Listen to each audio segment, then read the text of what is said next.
Daí, pessoal, mais uma resolução. Os lados de um losango medem 4 e um dos seus ângulos 30 graus. A medida da diagonal menor do losango é... Bom, então aí eu recomendo o desenho, né?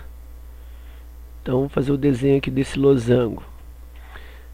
Para que alguma coisa seja losango, para que um polígono seja losango, é necessário que ele tenha os 4 lados iguais. Essa é a única condição necessária, né? Um quadrado, por exemplo, é um losango, porque tem 4 lados iguais. Só que o quadrado é um losango especial, né? Porque além dos lados iguais, também tem os ângulos iguais. Então, o quadrado tem lados iguais e ângulos iguais. Vamos lá, então. Aqui. Tá ficando feio isso. Vou tentar melhorar.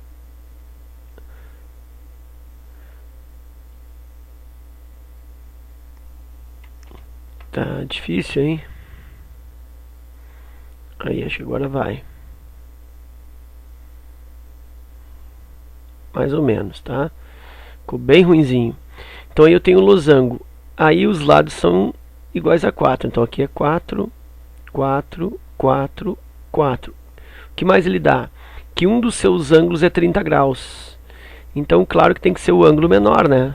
Então aqui, ó, é 30 graus. Como consequência, o ângulo oposto também é 30 graus. E aí, pensa, eu já tenho 60 graus aqui dentro. Então eu tenho como calcular este ângulo aqui, ó, que é igual a esse. Se a soma dos 4 ângulos desse losango, como de qualquer quadrilátero convexo, é igual a 360, então eu tenho aí 360 menos 60, está me faltando ainda 300 graus para distribuir para esses dois. Portanto, divide por 2, cada um deles mede 150 graus. Então aqui é 150 graus e aqui 150 graus. Não sei nem se eu vou usar essa medida 150 graus, né? Mas aí eu tenho as 4 medidas desse losango, dos ângulos internos. O que ele está pedindo? Ele está pedindo a medida diagonal menor. Então a diagonal menor está onde? A diagonal menor está aqui, ó, oposta ao ângulo menor. Então tem a diagonal menor. Então o desenho ficou assim, ó, mais ou menos, ó. Aqui eu tenho 30 graus. Aqui eu tenho a diagonal menor que eu estou querendo. Aqui eu tenho 75 graus. Não sei se eu vou usar isso para alguma coisa.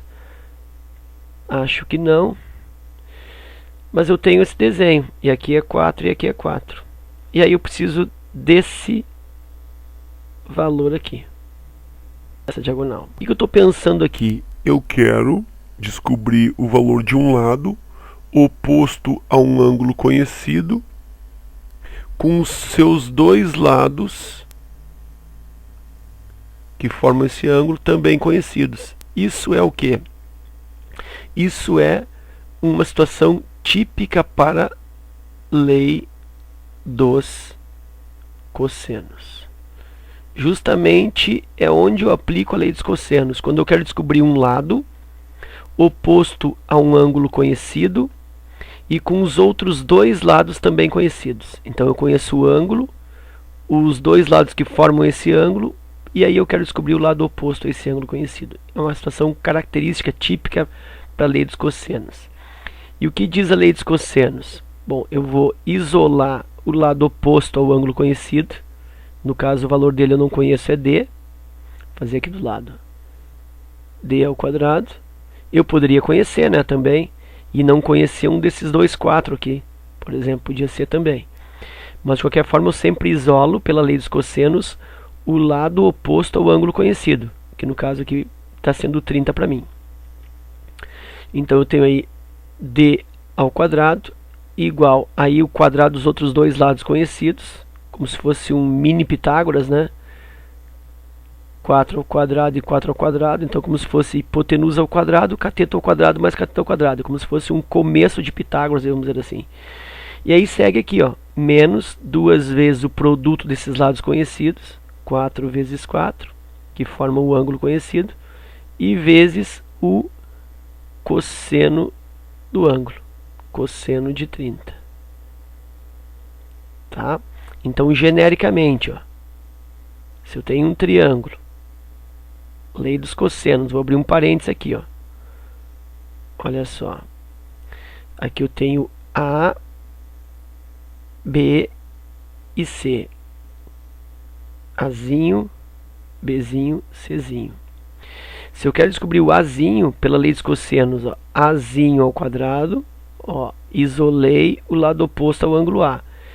Então isso é igual a B quadrado mais C quadrado, que é os outros dois, como se fosse Pitágoras, menos 2 vezes o produto deles, BC, e vezes o cosseno do ângulo oposto ao A, que é o cosseno então do ângulo A.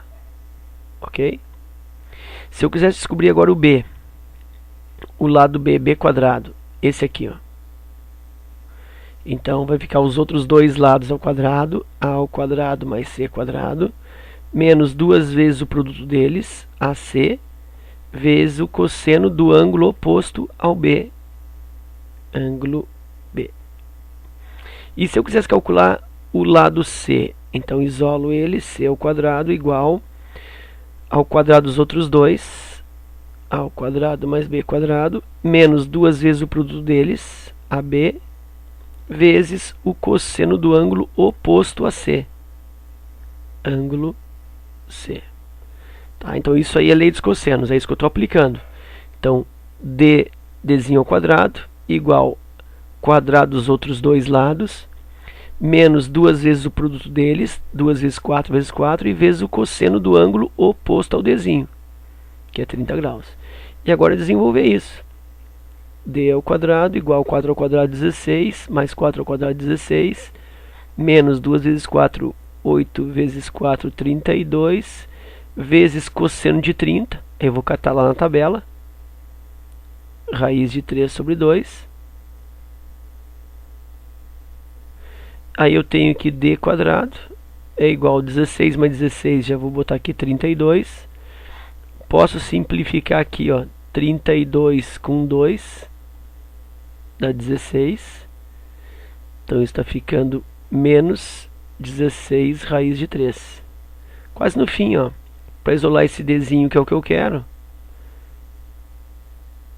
o outro membro fica com raiz, 32 menos 16 raiz de 3, consegui isolar o D, mas eu não tenho nada disso na alternativa, embora tenha alguma coisa parecida, né? Raiz com raiz dentro, estou no caminho. O que eu posso fazer aqui ainda? Eu posso colocar em evidência esse 16. Tem 16 aqui, e aqui no 32 é 16 vezes 2. Coloco 16 em evidência, vai ficar o quê?